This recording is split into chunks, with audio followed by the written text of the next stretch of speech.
예, 반갑습니다. 오늘은 빈센트 반 고흐 미술가죠. 그 사람의 시로 시작을 합니다. 내 삶의 신조. 나는 침묵하고 싶다. 그러나 내 생각대로 말하지 않으면 안 된다. 사랑하고 사랑받고 살고 생명을 주고 생명을 갱신하고 회복시키고 생명을 보존하고 싶다. 그리고 일하고 싶다. 생기 위에 활기를 더하고 다른 무엇보다도 유익하고 유용한 사람, 뭔가 도움되는 사람이 되고 싶다. 이를테면 불을 지펴준다든가 어린이에게 빵 한 조각과 버터를 주거나 고난받는 이에게 물 한 잔 주는 일 같은 것 말이다. 사람이 어떤 존재일까요? 프로이드는 정직을 향한 존재라고 그랬어요. 정직하고 싶어 못 견디는. 그러니까 수사에서 맨 마지막에 버티던 죄인이 왜 실토를 하느냐? 그게 뭐 여러 가지 압력, 이런 것도 있겠지만 그거보다 정직하고 싶은 내면적 욕구가 인간에게 있다는 거예요. 그래서 말하지 않고는 못 배기는 그런 게 있는 겁니다. 또 사람에게는 선을 행하고 싶은 그 경향성, 선을 하고 싶은 그런 욕구가 인간에게 있어요. 그러니까 인간이 죄를 엄청 짓고 세상이 어마어마하게 힘들지만 그렇다고 인간이 완전히 잘못된 건 아니거든요. 나도 좀 선한 일도 해보고 남에게 기부도 좀 해보고 남도 좀 도와주고 싶고 그러고 싶은 거예요. 그런 욕구가 우리 안에 있는 겁니다. 이 고흐는 그거를 잘 설명해 주고 있습니다. 고흐는 아버지도 목사님, 할아버지도 목사님이었어요. 근데 방황하고 돌아다니다가 나중에 이제 좋아하는 그림을 그렸죠. 901점의 그림을 그렸는데 그 시대에는 뭐 별로 그랬죠. 지금은 뭐 고흐 하면은 모두가 사랑하는 그런 작품을 쓰고 있습니다. 전도사 생활도 좀 했어요. 그러니까 신앙이 깊다고 다 성직자만 만들면 안 됩니다. 이 고흐는 그 이해예요. 이 미술해야 할 사람을 목사님을 만들어 버렸던 거죠.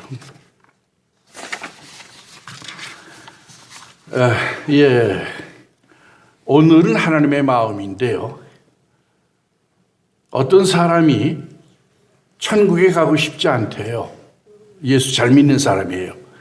왜 그러냐 그랬더니 천국도 세상과 똑같이 차별이 있다면 그게 무슨 재미로 거기 가서 살겠느냐 그거예요.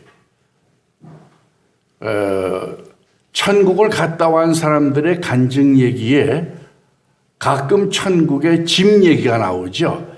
우리 신 목사님은 액면 그대로 받지 말고 그건 의미로만 천국이라는 것이 있다는 의미로만 받으라고 그러시는데요. 그건 해석이 아주 중요한 길잡이라고 생각합니다. 그게 꼭 옳은 건 아니거든요. 그 사람에게 필요한 의미, 상징을 그에게 주는 거죠. 천국에 대해서. 예를 들어서 금이 제일 귀하다고만 생각하는 사람에게는 천국이 모두 금으로 돼 있어야 할 거 아니에요. 그러니까 금이 하나도 중요하지 않은 사람에게는 다른 걸 갖다 줘야 될 거 아니에요. 그러니까 그건 설명이고 실제와는 차이가 있을 수도 있다. 그걸 우리가 알아야 할 거고요. 경험이 꼭 실제는 아니니까요. 근데 천국이 과연 차별이 있을까? 의롭게 산 사람에겐 대궐 같은 집을 주시고 별 볼 일 없이 살다가 믿은 사람에겐 초막상간 같은 걸 주실까? 어때요? 아니면 하나님이 전부 공평하게 아파트를 주실까? 예. 이종호 목사님은 집 개념이 잘못됐다고 얘기하셨어요. 왜냐하면 우리가 예수님과 같은 몸으로 부활하잖아요. 근데 예수님이 어떤 몸이었냐 하면 3차원이 아니잖아요. 집이 문이 닫혀 있는데 문을 통과했잖아요. 그리고 그 중앙에 와서 너에게 평안이 있을지어다 이러셨거든요. 이 얘기는 공간을 막는 것이 의미가 하나도 없다는 거예요. 그러니까 천국에 집이 왜 필요하냐? 이제 이정호 목사는 그러셨는데 요한복음 14장 1절에 보면은 너희는 마음에 근심하지 말라. 하나님을 믿으니 또 나를 믿으라. 내가 너희를 위하여 처소를 예비하러 가노니 그 처소가 영어로는 place인데요. 그게 뭐냐 하면은요. 킹 제임스 버전에는 맨션이라고 돼 있어요. 맨션. 킹 제임스 버전은 여러분 잘 아시죠? 영국의 왕이 석학들, 젊은이들 70명을 처치해 가지고 성경을 번역한 거예요, 영어로. 그래서 지금까지도 가장 어려운 고어로 되어 있는 게 많지만 가장 유력한 번역 중에 하나로 취급되는 겁니다. 근데 거기에 보면은 맨션이라고 되어 있어요. 이 맨션 표현은 그 번역에서 킹 제임스 버전의 영어 번역에서 딱 한 번 나와요. 그러니까 이 얘기는 이 단어가 좀 까다롭고 힘들다는 얘기입니다. 거처라는 단어가 원어가 그렇게 까다로운 단어예요. 근데 영어 쉬운 번역 때는 그 플레이스로 다 번역을 했어요. 그러니까 이 얘기는 뭐냐면 예수님이 그런 거주점이 없는 거느냐, 우리의 말로 하면 레지던스, 현주소가 없는 거냐? 그건 아니거든요. 예수님이 분명히 어딘가의 현주소를 얘기하고 계신 거예요. 그래서 그걸 마련하러 내가 간다. 이제 그러셨습니다.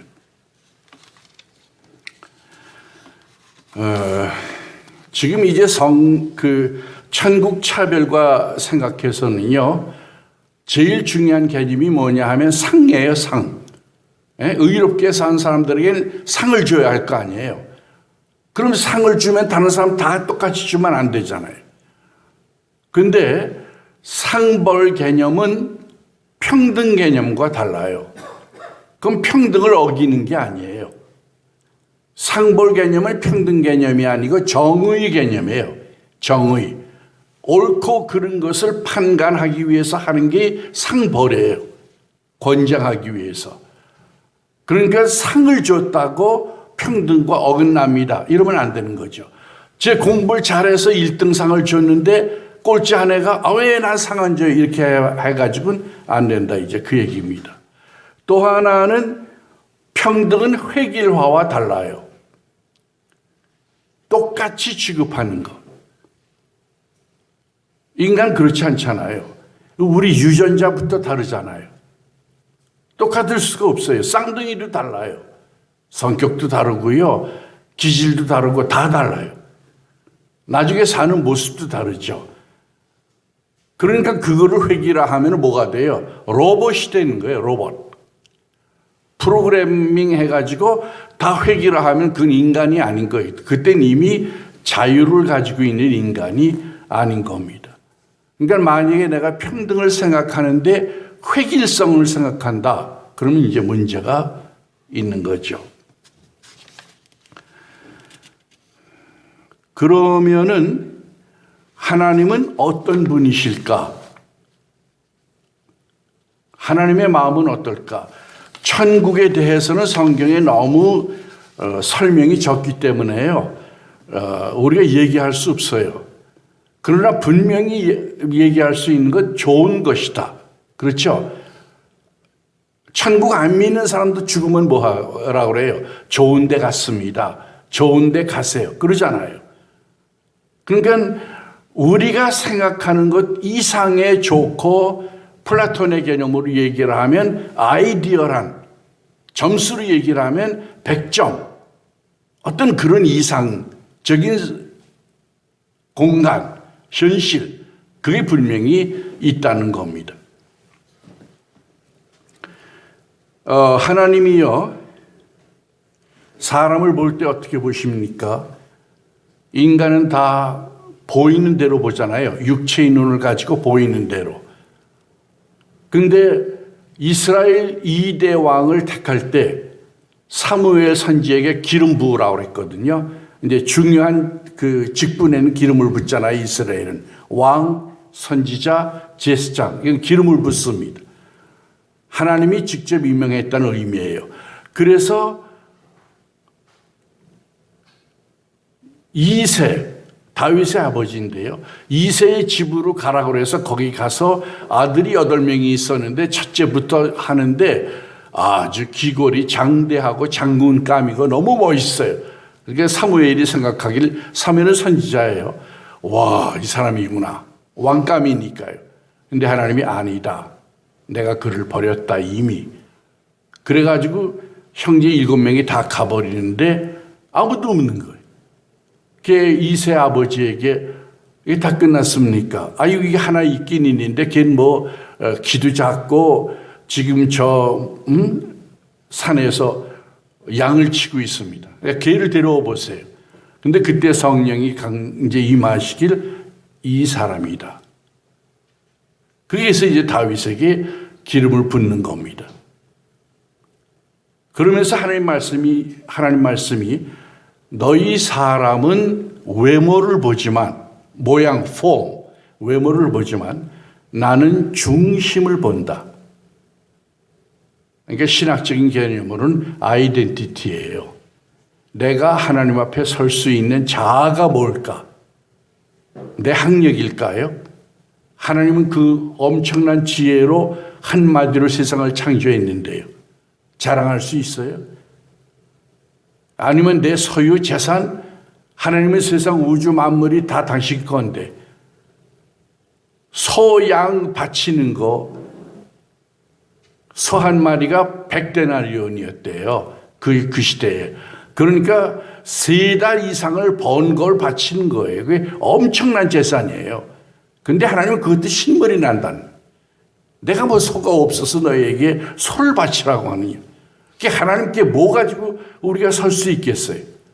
하나님 앞에 인간이 설 수 있는 자아, 정체성이 뭐겠어요? 아, 나 학위가 있습니다. 아니면 내가 권력이 있습니다. 하나님은 말 한마디로 세상을 있게도 하고 없게도 하는 분이에요. 무엇 가지고 우리가 그 앞에 쓰겠어요? 중심이거든요. 하나님이 우리 안에 창조하신 그 아름다운 마음, 고흐가 가지고 있었던 그 마음, 그거예요, 그거. 그 아름다운 중심을 하나님을 보시는 거거든요. 그러니까 사람들은요, 결혼할 때도 그렇잖아요. 어떤 텔레비를 보는데 우연찮게 봤어요. 보려고 본 게 아니라. 근데 어느 탤런트가 그런 말을 하더라고요. 여자인데 결혼을 하려고 하십니까? 근데 후보는 어떤 사람입니까? 잘생겨야죠. 첫째로 잘생겨야 돼요. 아니 뭐 서슴없이 그러더라고요. 근데 잘생긴다는 표준은 뭐예요? 여자가 요즘은 가늘고 왜소해야 잘생긴 거잖아요. 근데 이 그림들을 보세요. 서양 그림들을요. 옛날엔 뚱뚱해야 잘생긴 거였어요. 그리고 우리나라도 그 조혼이 있었잖아요. 노동력 때문에 남자는 어리고 여자는 나이 많은 사람을 데려왔어요. 집안일을 시키려고. 그런데 그때에 호리호리하고 힘없어가지고 합격을 하겠어요? 뚱뚱해야죠. 힘있고. 그러니까 이 얘기는 모든 게 다 변하고 하나님 앞에는 우리를 세우지 못한다는 얘기입니다. 우리가 보는 거하고 하나님이 보는 것 사이에는 엄청난 차이가 있는 거예요. 하나님의 마음을 우리가 알아야 돼요.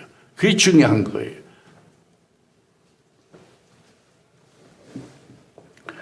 두 번째는 하나님의 평가 방법에서 하나님의 마음을 읽을 수 있는데요. 예수님의 비유에 나오죠. 5달란트와 2달란트와 1달란트를 맡겼습니다. 이 달란트라고 하는 개념은 개념만 있는 거지 실제로는 통용되지 않았대요. 원래 큰 돈이기 때문에. 그러니까 한 달란트를 줬다는 것도 아주 큰 돈이라는 얘기예요. 5달란트는 어마어마한 돈이에요. 그걸 맡기고 갔는데 두 사람은 죽으라 하고 노동을 해서 10달란트, 4달란트를 만들었는데 한 사람은 주인이 무서워가지고 잘못될까봐 그걸 이제 땅에다 숨겼던 거죠. 그런데 세상 평가는 어떨까요? 업적주의잖아요. 5달란트가 10달란트 됐으면 1등이죠. 2달란트가 4달란트 됐으면 2등이죠. 근데 하나님은 그렇지 않고요. 예수님 비유에 보면 칭찬을 하시는데 한자도 틀리지 않고 똑같은 말이에요. 잘하였도다 착하고 충성된 종아, 내가 작은 일에 충성하였음에 큰 일을 내게 맡기리니 네 주인의 즐거움에 참여할지어다. 똑같아요. 그건 무슨 얘기냐면 하나님은 최선을 본다. 최선. 업적이 아니고요. 우리는 업적을 보잖아요. 누구나. 과정은 어떻게 됐든 몇 푼 가지고 그걸 만들었든 그런 거 안 보잖아요. 그러니까 우리가 얼마나 지금 하나님과 다른 시각을 가지고 있는지를 생각해야 합니다.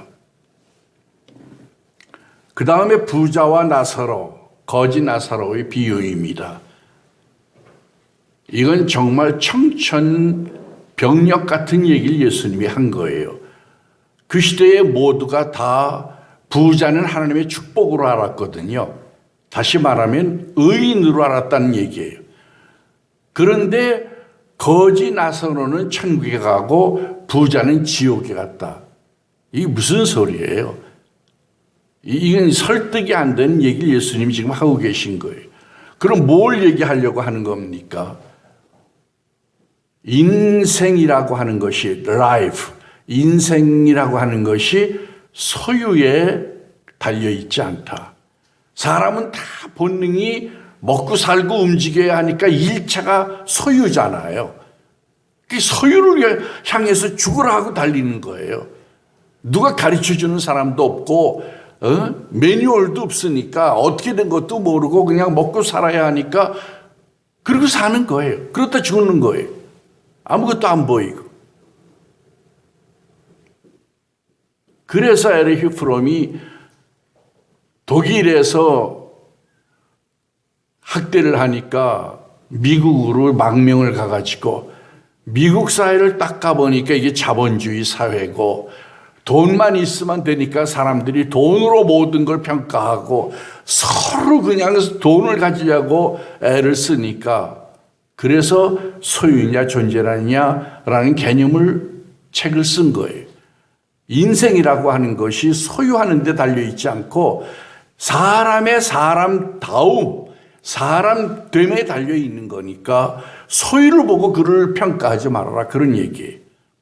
우리가 배우자를 고를 때 연봉이 얼마예요? 이것부터 나오면 이게 문제인 거예요. 그렇잖아요? 그 사람의 인간성이 뭐고 성격이 어떻고 어떤 비전을 가지고 살고 있고 생각이 뭘 하고 살고 있고 그 정도는 알아야 되잖아요. 그렇잖아요. 그거 모르고 연봉 좋으면 그냥 따라가겠다 하면 나중에 어딜 가겠다는 거예요.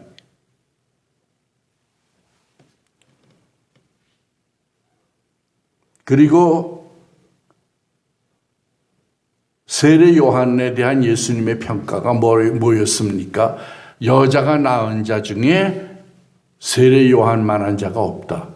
그 최상의 칭찬이잖아요. 더 할 수 없는 칭찬이에요.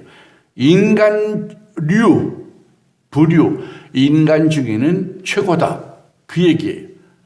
근데 그 다음이 중요하잖아요. 그런데 천국에서는 어린이라도, 작은 어린이라도 세례 요한보다 크다. 이게 뭘까요?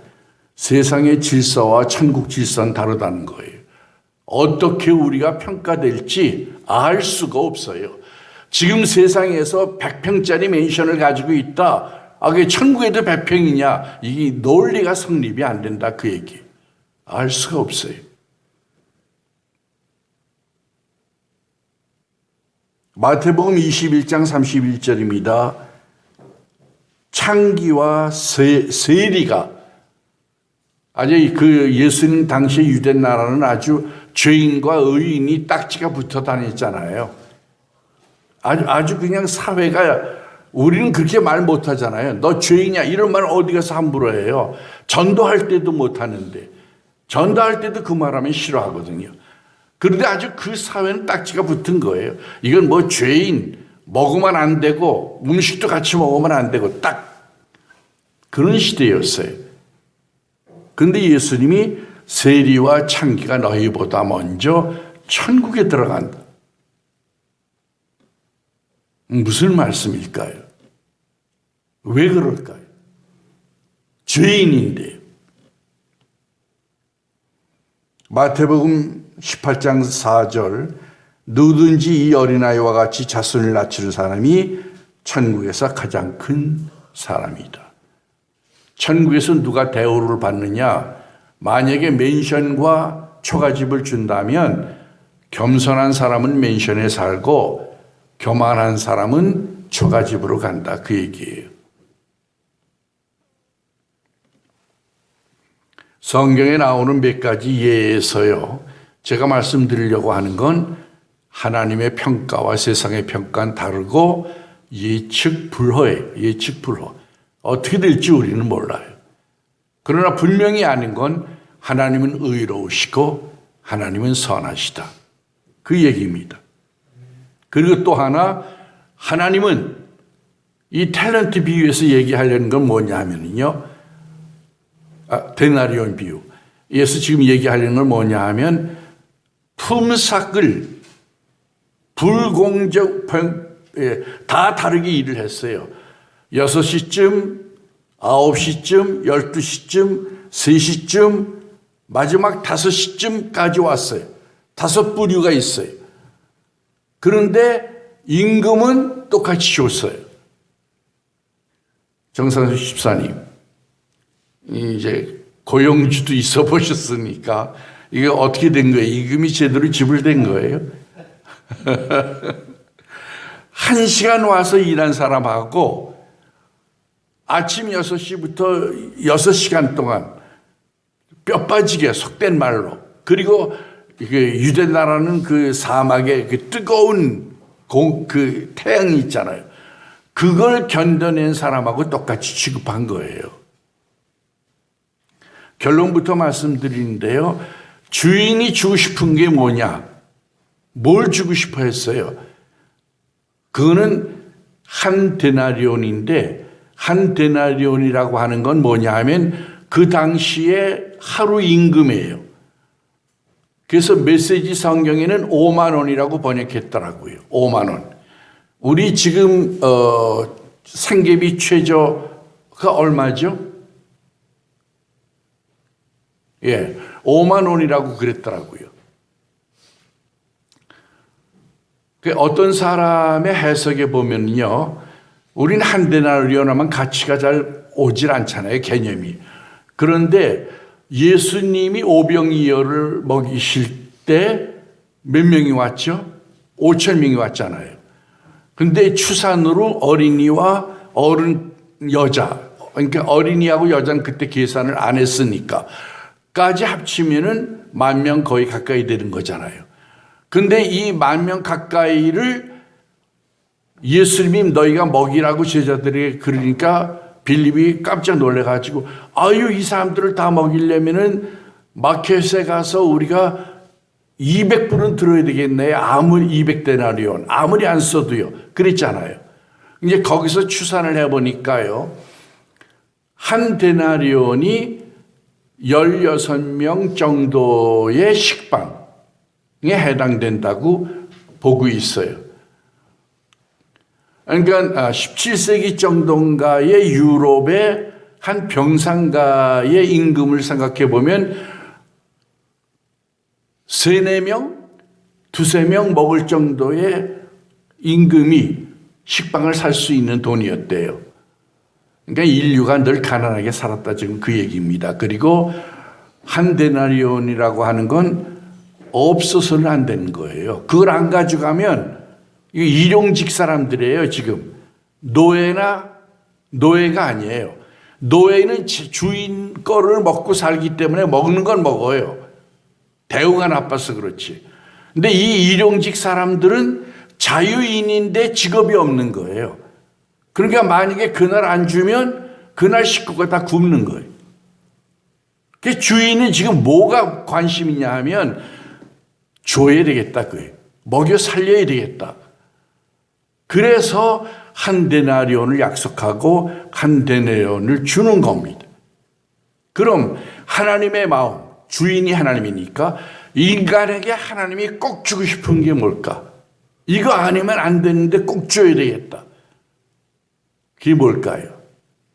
예수님이 돈은 아니라고 그랬으니까 돈은 젖혀놔야 되고요. 건강도 그렇죠. 아무리 잘 살아요 100년이잖아요. 짧게 살아서 50년 살았다.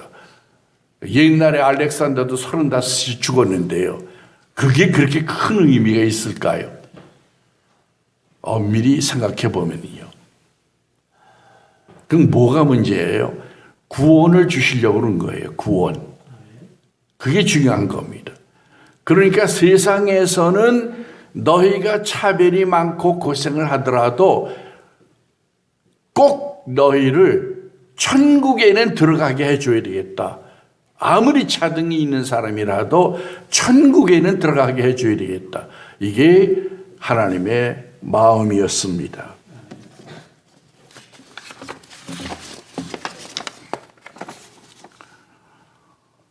평등 개념은 어디서 왔습니까?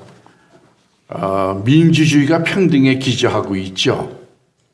그러니까 인류 역사가 있어온 이래 제일 발달한 제도예요. 완벽하다고 할 수는 없지만 에리히 프롬은 완벽한 건 아니지만 민주주의밖에 없다. 그리고 여기다가 복지를 더해서 인간이면 누구나 인간답게 살 수 있는 기본이 되어야 된다. 사회학자죠, 그 사람은요. 사회심리학자인데 그렇게 얘기를 했습니다. 평등 개념은요, 프랑스 혁명 이후에 유럽에 그리고 미국 독립선언서에 나타납니다. 생명과 자유와 행복권이고 그것에 대해서 평등을 얘기하는 거예요. 소유는 규제할 수 없어요. 그렇잖아요? 공산주의는 부자를 정죄하죠. 그래서 부자권 뺏어도 돼요. 이게 잘못된 거죠. 민주주의는 소유는 정죄할 수 없어요. 노력한 사람이 더 많이 돈을 받는데 그걸 어떻게 정죄하겠어요? 그러나 행복은 똑같아야죠. 살찐 짐승을 잡아먹고 다투는 것보다 오막집에서 행복하게 사는 게 낫다. 잠언의 교훈입니다. 잠언은 유대 귀족 청년들을 가르치던 교과서예요. 이 평가를, 생각을 잘 해야 합니다. 루터는 사제, 성직자와 아낙네가 빨래를 하잖아요. 이 아낙네가 빨래하는 거나 성직자가 성경을 연구하고 설교하는 거나 동등하다고 그랬어요. 차이가 엄청나잖아요. 우리가 생각해도 그럴 것 같지 않잖아요. 목사님은 거룩하잖아요. 그리고 아낙네가 하는 이 빨래는 허들의 일이고 누구나 할 수 있는 일이잖아요. 근데 그 근거가 어디에 있느냐 하면 하나님이 그에게 그 일을 명했기 때문입니다. 거룩과 거룩하지 않은 것의 차이는 사람이 구별하는 게 아니고 신에게 달려있다 그 얘기. 하나님이 그 일을 명했기 때문에 누구나 다 똑같다 그 얘기. 이게 직업소명설이 거기서 나온 겁니다. 이게 평등 개념입니다. 평등 개념. 세상에 보면 다르지만 평등입니다. 그러면은 직제는 어떻게 합니까? 우리 다 상사가 있잖아요. 회사에 가면. 그 직제는 어떻게 된 건가요? 평등 개념으로 볼 때. 하나님은 질서의 하나님이라고 그랬어요. 질서. 그래서 하나님은 막 혼돈을 좋아하시는 분이 아니에요. 예수님의 축복이 언제나 샬롬이잖아요. 평화. 평화는 질서 개념이에요. 질서가 없을 땐 평화가 안 오는 거예요. 그래서 질서가 중요한데 직위라고 하는 건 그 사람에게 조직사회엔 조직이 필요하니까 조직이 운영되기 위해서 준 자리예요. 그건 그 사람이 아니고.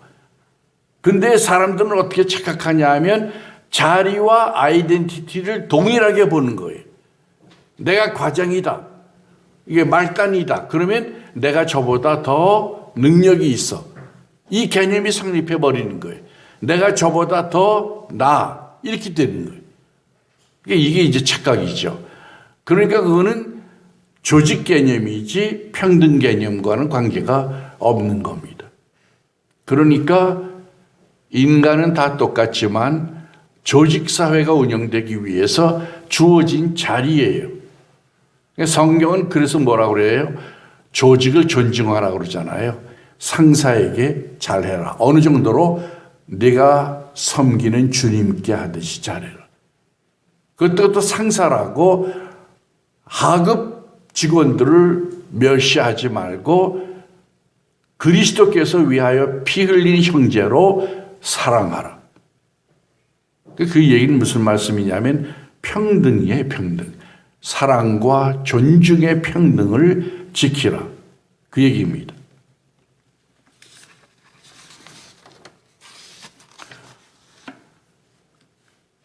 어느 성경 해석자가 이 비유는 하늘의 유업은 행위에 의한 공적으로 없어지지 않고 값없이 주시는 것이므로 모든 사람의 영광은 균등하다 그랬어요.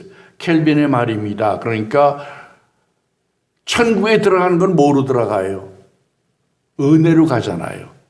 천국 문에서는 다 벗어야 돼요. 내가 가지고 있는 명예 훈장, 권력 훈장, 업적 훈장 다 버려야 돼요. 그리고 뭐 하나 가져가냐면 십자가 하나 가지고 천국 문을 통과하는 거예요. 다시 말해서 은혜죠. 은혜. 하나님이 초청한 은혜. 그 아이디와 그 패스워드를 가지고 천국에 들어가는 거예요. 그러니까 은혜 아니면 천국에 들어갈 수 있는 자가 아무도 없는 거예요. 세상에는. 그러니 평등이죠. 그런 면에서 평등인 겁니다.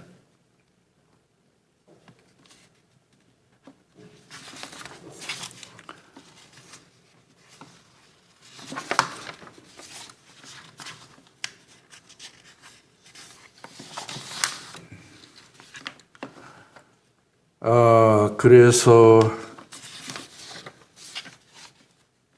하나님의 구원은 뭘 얘기하는 걸까 하는 겁니다. 우리가 구원 얻었다는 건 뭘 뜻할까요? 우리 다 구원 얻은 사람들이잖아요. 제가 그 연세대학에 시험을 칠 때요. 그때가 60년 되니까요. 그때는 뭐 이 컴퓨터 이런 거로도 안 해요. 방법이 딱 두 가지인데 합격자 발표를 방송으로 내고요. 주요 대학들은 방송으로 내고 또 하나는 그 운동장에다가 게시판에다가 수험번호하고 이름을 써놔요. 이렇게 합격자 명단. 이제 그걸 가서 거기 가서 확인해야 돼요. 근데 만약에 제가요 합격자 명단을 들었는데 생각하기를 아유 난 이거 시험을 잘못 쳐서 떨어진 것 같아. 그러면 어떻게 된 거예요? 그게 잘못된 거잖아요. 내 필링하고 내 지위, 위치하고는 상관이 없는 거예요. 어떤 사람은 구원 얻었습니까? 하면 늘 대답을 못하는 사람이 있죠. 신앙도 좋고 교회도 열심인데요. 구원 얻으셨어요? 그러면 늘 글쎄요 뭐 나 같은 죄인이 뭐 늘 그런 사람이 있어요. 아주 습관적으로 그 죄인을 달고 다니는 사람이 있어요. 그게 잘못된 거죠. 구원은 내 필링과 관계없고요. 하나님의 법전인 성경과 관계 있는 거예요. 그러니까 성경이 이러이러한 조건의 사람은 구원 얻은 거다 하면 구원 얻은 거예요. 그 시로 그걸 확인해야 합니다. 그러니까 우리가 구원은 어디서 옵니까? 예수를 믿으면 그 시간에 구원 얻고 하나님의 자녀가 되고 천국 시민이 되고 영생 상속자가 되는 거예요. 이건 아주 그 시간에 다 한꺼번에 이루어지는 혜택들입니다. 그럼 구원 얻었다는 게 뭘까? 어디서의 구원입니까? 죄로부터의 구원이잖아요. 조금 낮은 개념으로 얘기를 하면 악으로부터의 구원이죠. 그러니까 우리 안에는 선과 악이 있잖아요. 아담의 범죄 이후에 선악이 우리 안에 내재하는데 이제 악으로부터 해방된 거예요. 그럼 뭐만 남아요? 선만 남잖아요. 그래서 하나님을 향해서 선을 행할 수 있는 능력과 의지가 주어진 거예요. 이제 선을 행하고 살고 싶다. 이젠 좀 착하게 살고 싶어. 그거예요. 이젠 선을 행하고 살고 싶다. 다시 말하면 하나님의 말씀이 선한 거에 규범이니까 성경대로 하나님의 말씀대로 살고 싶다. 이게 구원 얻은 증표예요. 구원 얻고도 옛날의 악성들, 구습들 이것들이 자꾸 따라다니고 그대로 살고 싶어지면 그 쾌락이 즐거움이 건 안 되는 거예요. 아직은 넌덜머리가 나고 그걸 보기도 싫고 구역질이 나고 깨끗하게 살고 싶고 거룩하게 살고 싶고 믿는 자가 되고 싶고 I want a Christian 기독교인이 되고 싶고 진정한 의미에 그게 구원 얻은 자의 증표입니다. 그래서 다른 말로 바꾸면 자유인이 된 거예요. 자유인. 하나님이 인간을 애초에 창조하셨을 때 자유를 줬거든요.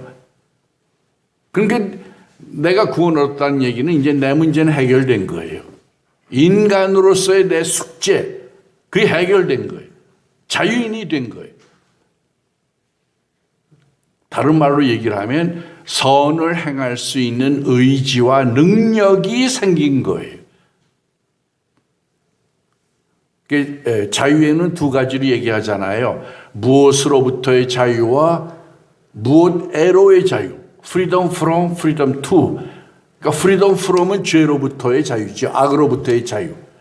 freedom to는 그냥 자유는 있는데 아무것도 안 하고 있으면 무의도식하면 그게 자유가 아니잖아요. 선을 행할 수 있는 능력을 자유라고, 온전한 자유라고 그래요. 그러니까 성경이 얘기하길 너희가 종에서 자유함을 받았으나 그 자유로 아무렇게나 살지 말고 선을 행하라 그러잖아요. 선을 행하라. 그러니까 선을 행할 수 있는 의지와 의욕과 능력, 이게 자유예요. 그러니까 이제는 나는 해결이 된 거예요. 구원 얻었으면 내 인생의 방향이 정해진 거예요. 하나님의 뜻대로, 말씀대로 선을 행하며 나머지 인생을 살겠다 이렇게 된 거예요. 그러니까 나는 이제 해결이 됐어요. 오케이. 그 다음에 뭐예요? 다른 사람을 도와야 하는 거예요. 제가 존경하는 어느 분이요. 남을 참 잘 도와요. 근데 그분 가만히 보면요. 자신은 평안해요. 다 해결됐으니까. 서 있는 거예요. stand firm. 아주 견고하게 서 있는 거예요. 자유를 얻은 자유인이기 때문에 더 이상 다른 게 필요가 없는 거예요. 우리는 나 하나 문제 그냥 해결하냐고 쩔쩔매잖아요. 오늘 죄 짓고 내일 또 회개하고 그 다음날 또 죄 짓고 이거 반복되다가는 아무것도 안 되는 거예요. 우리를 선하게 만드는 능력은 성령이거든요. 하나님이 돕지 않으면 안 돼요. 이건 하나님이 도와야만 가능한 거예요. 그래서 하나님이 예수님이 성령을 보내주신 거예요. 성령의 도움으로 선이 무엇인지를 알고 선을 지향하고 선을 행하고 싶어지고 그리고 선을 행하며 다른 사람을 도우며 사는 겁니다. 구약에는 그 개념이 거룩이었어요. 거룩은 한마디로 얘기하면 법을 지키는 거잖아요. 여러분 만약에 내가 실정법을 다 지키면 어떨까요? 두 다리 뻗고 자잖아요. 근데 사업을 하느라고 법을 어기고 탈세를 했다. 그럼 어떻게 돼요? 이거 조마조마하죠. 이것도 언제 또 국세청에서 조사 나오면 어떡하나. 그렇잖아요. 자유가 그만큼 중요한 거예요. 거룩히 살면 행복해지는 거예요. 행복해지려고 하면 거룩해지지 않을 수도 있어요. 왜냐하면 관능적으로 사는 사람들은 육체적인 만족이 있어야 행복하거든요. 그건 행복은 그런 기준이 아니잖아요. 임마누엘 칸트는 법을 행복하게 여기면 선한 사람이다 그랬어요. 내가 행복을 느끼는데 그게 도덕을 지키는 걸 행복으로 생각하면 그건 that's okay. 이제 됐다 그 얘기예요. 거룩. 그 다음에는 구원이 지금 첫째 자유, 두 번째 거룩, 세 번째는 미션입니다. 그렇죠? 구원을 얻었으면 하나님이 예수님이 우리를 피로 값지고 사셨잖아요. 왜 사셨을까요? 목적이 있잖아요. 그냥 무의도식하고 놀아라 그건 아니잖아요. 예수님이 주신 명령은 딱 하나죠. 전하라. 증인. 제자 훈련을 하는 교회는 많은데요. 증인 훈련을 하는 교회는 적어요. 그게 유감이에요. 처음에는 제자로 출발을 했는데 부활 후에 주어진 건 증인의 사명이에요. 증인.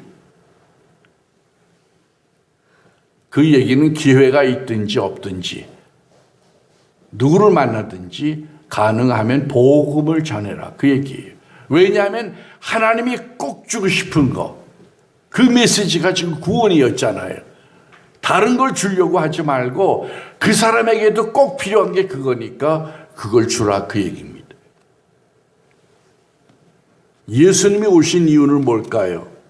요한복음 3장 17절 하나님께서 자신의 아들을 세상에 보내신 것은 세상을 심판하는 것이 아니라 그 아들을 통해 세상을 구원하려 하십니다. 여호와의 증인 같은 데는 지옥도 없고 심판도 없다고 그래요. 왜냐하면 선하신 하나님이 심판할 리가 없고 불구덩이의 지옥에 인간을 넣을 수도 없다. 그렇게 보는 거예요. 그게 잘못입니다. 왜냐하면 심판은 아까 얘기했듯이 심판은 정의 개념이에요. 그건 논리적 귀결이에요. 그리고 의를 행하시는 하나님, 불의를 차마 못 보는 눈을 가지고 계신 하나님이 반드시 실행해야 할 거예요. 신은 있는데 억울한 사람들만 잔뜩 쌓여 있다. 천국에는 전부 억울한 사람만 갔다. 이런 문제가 있는 거잖아요. 실제로 요한계시록을 보면은 순교한 영혼들이 하나님 앞에 호소하는 게 그거예요. 주여 빨리 우리의 억울한 사정을 신원해 주십시오. 그게 기도예요.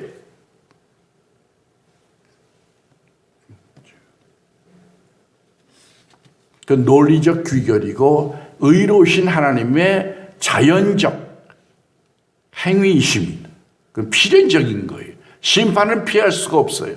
그래서 하나님이 구원하시는 거예요. 그래서 구원해 가지고 자녀 삼고 천국을 마련하시고 거기에 두시는 겁니다. 그래서 우리가 잘 좋아하는 요한복음 3장 16절 그렇죠? 하나님이 세상을 이처럼 사랑하사 독생자를 주셨으니 이는 저를 믿는 자마다 멸망치 않고 영생을 얻게 하려 하십니다. 이게 기독교의 핵심입니다. 아무리 심판이 있고 어마어마한 심판이 있어도 그걸 주려고 하시는 게 아니고 그걸 얘기하려는 게 아니고 그러니 거기서 너희를 구원하는 게 내 뜻이다. 나머진 어쩔 수 없이 내가 이 사람과 결혼하면 다른 사람들은 다 나와 상관없잖아요. 내가 이 사람과 결혼했는데 모든 사람이 상관이 있다. 이거 문제가 있는 거잖아요. 그러니까 그거는 자연적으로 그렇게 행해지는 거지 하나님이 원하시는 건 아니라 그런 말씀입니다. 예, 오늘은 하나님의 마음을 생각해 봤습니다. 그러니까 천국 때문에 걸림돌이 되지 않길 바랍니다. 천국 때문에 심판 때문에 하나님에 대한 이미지를 우리가 손상해서는 안 되고요. 하나님의 끓어오르는 열정과 하나님의 간절한 소원 그거를 우리가 늘 기억해야 할 것입니다. 기도하겠습니다. 살아계신 아버지 하나님 감사합니다. 인류를 사랑하셔서 독생자까지 보내시고 구원의 길을 만드사 저희들을 구원해 주신 것을 감사합니다. 하나님 저희에게 성령으로 도우사 온전한 자유인이 되고 또 선을 행할 수 있는 의지와 의향과 능력들을 저희에게 주셔서 저희 자신이 거룩하고 자유로운 자들이 되고 다른 사람을 구원에 이르게 할 수 있도록 축복하여 주시옵소서. 예수님의 이름으로 감사하고 기도합니다. 아멘.